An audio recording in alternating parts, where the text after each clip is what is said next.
et les anges disaient merci. Voici donc un joli conte de Noël. Tout simple. Une petite histoire que vous pouvez lire et écouter. Nous sommes dans une autre époque, pourtant pas si lointaine, mais toujours présente. Nous allons prendre le temps de vous la raconter.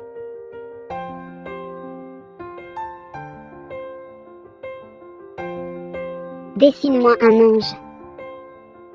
Mais je ne sais pas dessiner un ange. Je n'en ai jamais vu. Et je ne sais même pas dessiner un mouton.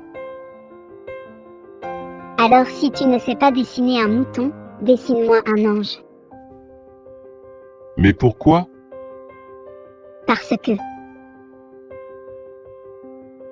Règle numéro 1, ne pas poser de questions quand on sait qu'il n'y aura pas de réponse. Règle numéro 2, si on ne sait pas dessiner un mouton, il ne faut pas dessiner un ange. Règle numéro 3, si on ne peut pas dessiner, il faut écrire. Alors, voilà, je vais vous écrire une histoire d'ange, et je vais vous lire mon histoire, mais je ne vais dessiner aucun ange. C'est à vous seul de voir ce que vous voulez voir. Ce sera à chaque fois votre ange.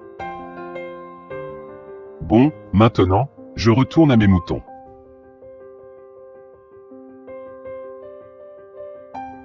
Oui, en ce temps-là, des anges disaient merci, même dans la tourmente de l'après-guerre, il y avait toujours une petite crèche sur la cheminée, avec peu de choses sans doute, mais suffisamment pour garder les yeux ouverts d'émerveillement, sans savoir pourquoi, la magie s'installait.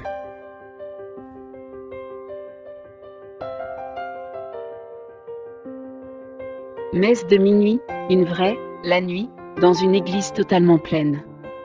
Le Suisse avec son uniforme noir extraordinaire, brodé d'or et d'argent, ses bas blancs, son bicorne et sa grande canne à pommeau argenté qui scandait sa marche dans la nef ne nous faisait pas peur cette nuit-là, le petit Jésus allait arriver.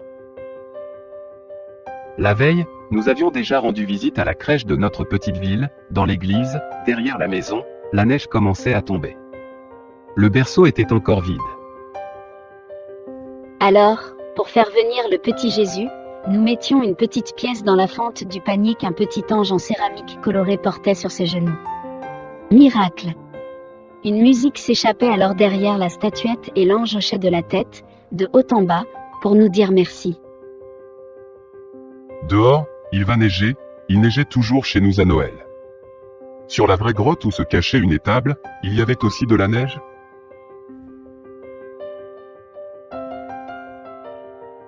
Jour de Noël.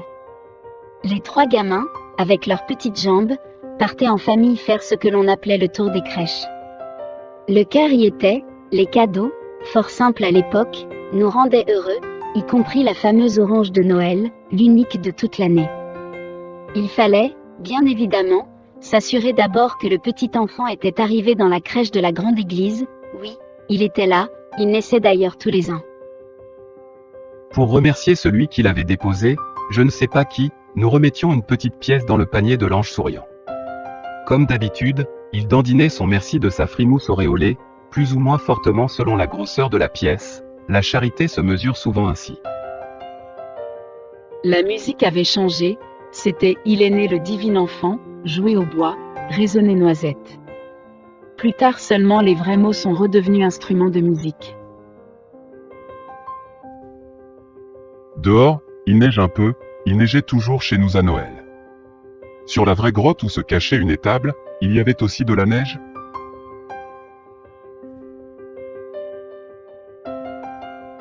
Et le parcours mystique commençait. D'abord se rendre dans l'autre paroisse, une autre église plus petite. Là, une crèche plus petite aussi attendait, le petit Jésus était aussi plus petit, mais c'était la crèche des gens les plus pauvres de la ville et les ouvriers mettaient un point d'honneur à la faire une petite merveille. Tout comme ils savaient faire les plus fabuleux décors dans les rues lors des processions de la fête Dieu, bien qu'ils ne soient pas forcément croyants. Un angelot décoloré, avec une aile abîmée, qui ne savait pas faire de musique, savait pourtant dire merci au son de notre petite pièce glissée sur ses genoux. Dehors, il neige doucement, il neigeait toujours chez nous à Noël. Sur la vraie grotte où se cachait une étable, il y avait aussi de la neige? L'après-midi ne pouvait s'achever sans redescendre vers l'hôpital, où nous savions découvrir une sorte de féerie. C'était la plus grande et la plus belle des crèches de la ville. Des petites lumières partout dans la ouate blanche, sur le faux rocher en carton chiffonné, et des personnages en bois polychrome qui bougeaient, la roue d'un moulin qui tournait sous l'eau d'un faux ruisseau en papier argent, et un nouveau petit Jésus qui venait de naître. Comment faisait-il pour naître ainsi partout à la fois? Un ange plus grand nous dévisageait, la bouche fermée, les yeux fermés, il devait dormir en nous attendant. Notre dernière pièce dans la main, nous attendions le moment où il devait se réveiller. Plus malin que nous, il savait que seul notre bol lui redonnait vie et alors, émerveillement, il bougeait sa tête, il ouvrait la bouche, il soulevait ses paupières sur ses yeux bleus et nous disait merci. Dehors, il neige vraiment. Il neigeait toujours chez nous à Noël. Sur la vraie grotte où se cachait une étable, il y avait aussi de la neige?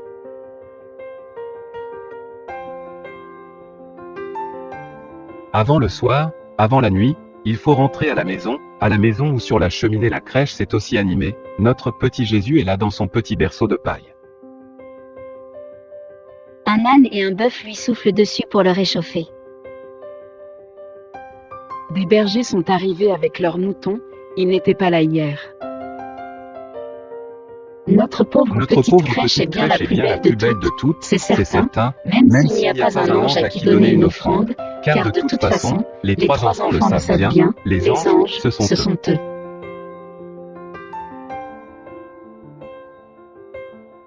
Dehors, il neige beaucoup. Il neigeait toujours chez nous à Noël. Sur la vraie grotte où se cachait une étable, il y avait aussi de la neige? Il suffit de le croire, il suffit de croire que, partout dans le monde, tombe la neige à Noël.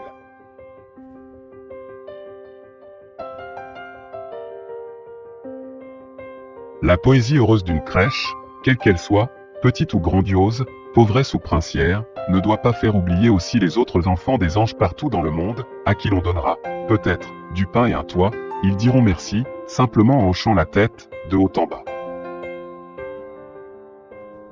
Même s'ils ne savent pas tous parler la même langue, parce qu'ils viennent d'un pays lointain ou oublié, même, et surtout, s'ils ne savent pas parler notre langue.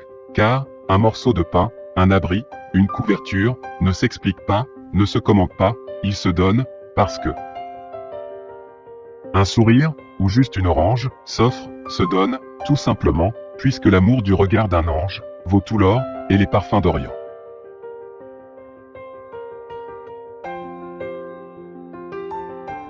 Vraiment? Personne ne veut me dessiner un ange?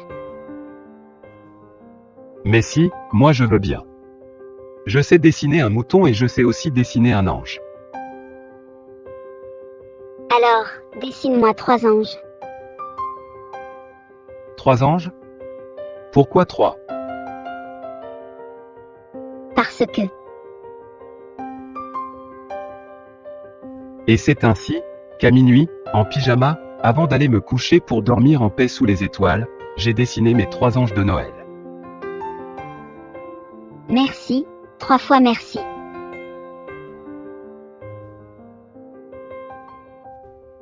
Cette vidéo écrite est la première publiée par Christian Rimbaud sous cette forme parlée, une histoire en audiovisuel. Si vous aimez, essayez aussi de partager, de liker et de vous abonner sur sa chaîne YouTube. Les fenêtres en haut vous permettent de naviguer vers les autres vidéos. Et n'oubliez pas que tout le contenu est protégé par des droits d'auteur. Dehors, il neige doucement, il neigeait toujours chez nous à Noël. Sur la vraie grotte où se cachait une étable, il y avait aussi de la neige?